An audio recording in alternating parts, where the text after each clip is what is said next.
r/Nosleep, posted by Reddit user WhisperingDark. Is anyone playing the 48 game? Please read this. Does anyone else know how the 48 game ends? I'll say straight off that I'm not even sure if it's the right name for it, but it's what I've been calling it for the reasons that'll soon become obvious. I guess the easiest thing here is to start at the beginning. Well, I mean the start of the game rather than the origin of the universe, or things are going to get even longer. I'm a writer, also a procrastinator, so I tend to have a lot of time where I do anything but what I actually should be doing. It actually started last year, before 2020 decided to throw its toys out of the pram. The game is tricky. You don't even know you're playing it at first. Not until you're in too deep to get out. That was how it was for me. I always sit on the same bench. It's a thing in the UK. If someone sits on your bench or stands in your spot at the train platforms, you quietly hate them to the grave. Luckily, my bench was free. Probably because it was pretty cold and anyone with sense was outdoors for as little time as possible. But I like to people watch. There was a note there, weighed down by a little rock, and because I'm nosy, I read it. It just said, "Put me in the trash." And at the bottom of it was the number 48, written in tiny numbers. The bin was right beside the bench, and I didn't want to toss it on the floor, so, like a good citizen, I did what it said. I noticed there was a little envelope stuck to the back of the bin that just said, "Open me," with another 48 at the bottom.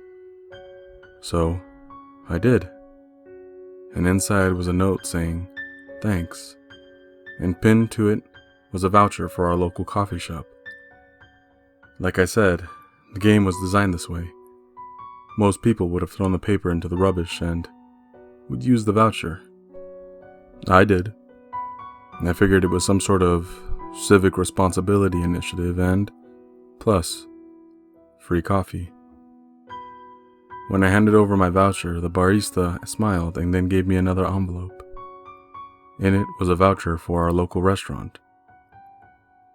By now, I was convinced it was some sort of promotional thing, a weird ad campaign by our council to use the local businesses, especially as the coffee shop seemed to be involved.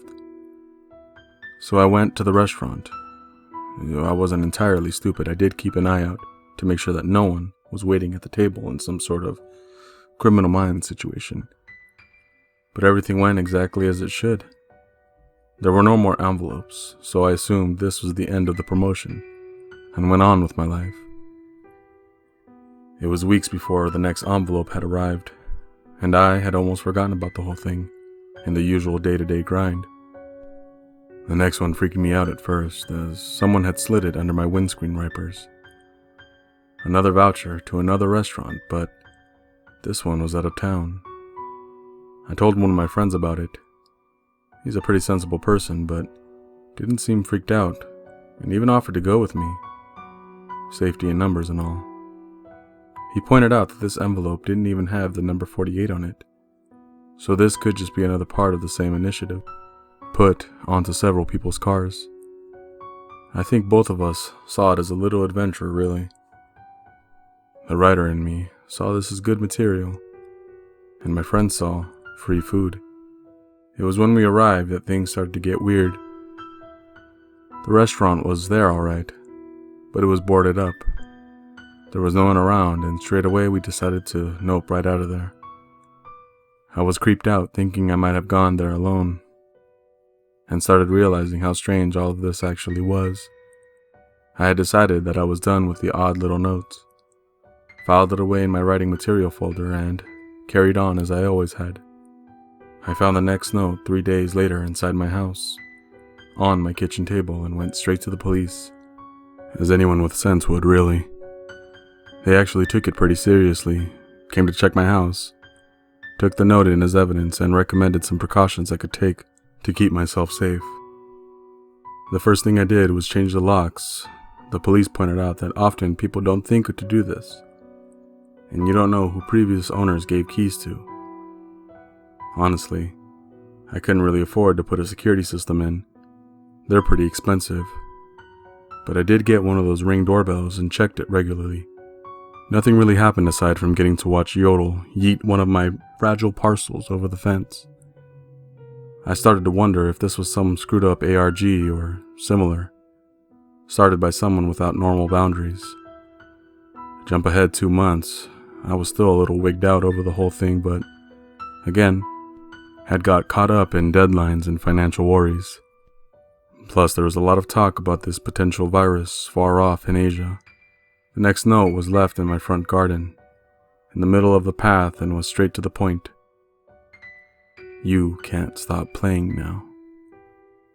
I checked the Ring doorbell straight away, but no one had come to my door, or even my front garden. My mistake then was going back to the police. As soon as they saw the Ring doorbell footage, I'm pretty sure they figured I was the one doing it myself, as some sort of joke. They weren't quite as friendly and helpful that time, and mentioned wasting police time. The message was pretty clear.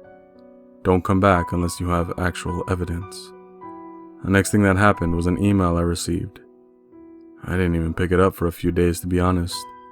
Most of my communication is via WhatsApp or similar these days.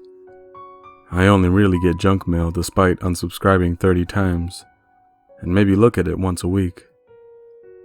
This guy, calling himself Tom, said he'd been told to contact me and tell me to visit a certain place. I, of course, figured it was the game originator himself contacting me, and was tempted to go to the police again, but knew they wouldn't do much after last time. The address I was told to visit was a graveyard, and there was absolutely no chance I was doing it. Like I said, I watch Criminal Minds. I threw the note in the bin and filed the email in case they messaged me again, and checked the Ring doorbell pretty often during the day. At night was probably where it all really began, as I woke up around 3 a.m., completely terrified. I knew straight away that there was someone in my room. I assumed at first it was a murderer. I think most people would. That was until I saw the squat shadow crouching on top of my wardrobe with red eyes, just watching me. Now, I'm a skeptic.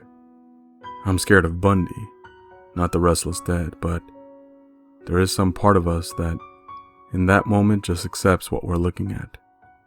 Not that we won't question it later and try to reassure ourselves before we turn off the light, but this thing wasn't and had never been human. Simple as that. It dropped a piece of paper on the floor and it was gone. I wish it hadn't done that. It would have been easy to wake up the next day and mark it off as a weird dream, but the paper hadn't been there before, so there was no denying it. It had the same instruction as before, telling me to go to the graveyard. It's hard to describe the feeling that thing left me with, but I did not want it coming back, so, against my better judgment, I went to the cemetery. Long story short, I've been playing it for a while now.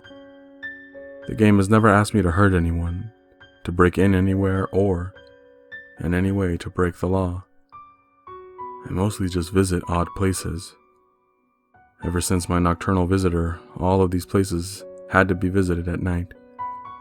They were all cold, lonely places on the edge of nowhere. Cemeteries, countryside houses, boarded up businesses. No one ever tried to hurt me either. Though, a few times I was convinced that I might have a heart attack when I heard a noise nearby.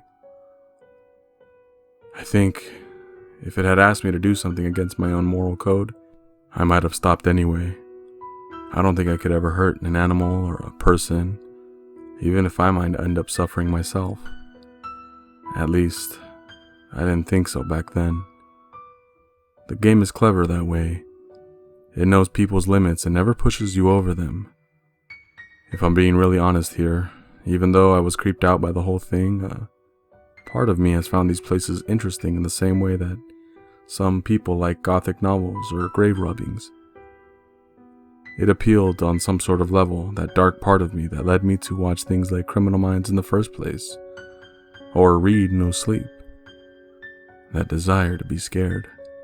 It even respected lockdown, asking me to go out only once per day, and by then, even a scary old house was better than staring at the same four walls. Or worse, reading about my friends during lockdown, who were running marathons or had learned 7 languages while I sat in my underwear, eating crisps. Things are weird now, though. I see shadow people a lot, lingering around the corridors and at night. I sometimes hear scratching outside my bedroom door. I tried emailing Tom back, but the email won't go through. This worries me. I think that thing was a minion, and the master is somehow everywhere and nowhere, playing us like puppets. Before today, I've obeyed 46 instructions. One of Tom's was to keep me playing. I guess my role is to bring some sort of new player. I said that it knows you. It knows what interests you, and what draws you with simple instruction you're likely to follow. For example, me posting, "Please read this" at the top of the page. I'm sorry if it makes you feel any better. I think the game is building to something, and the fact that it now has new players makes me disposable. The Hat Man has been watching me since yesterday, peeping around corners and tiptoeing behind me when I walk around the house in the dark. I'm expecting my 48th instruction soon. I doubt there will be a 49th. Maybe I'll win some amazing prize, but I keep thinking of that scratching at my door. I think by playing I've let something into this world. I think the game makes it stronger. Maybe by expanding its players, it builds its energy. It is 2020. This would be the year for monsters. Maybe it's an ARG of sorts after all. You have time to try to figure this out. Time I wasted by procrastinating. Good luck. There was a postscript on my 47th instruction that I am to tell you here at the end. You have already obeyed your first instruction by reading this. The second is this. Before you go to sleep, please turn off the light.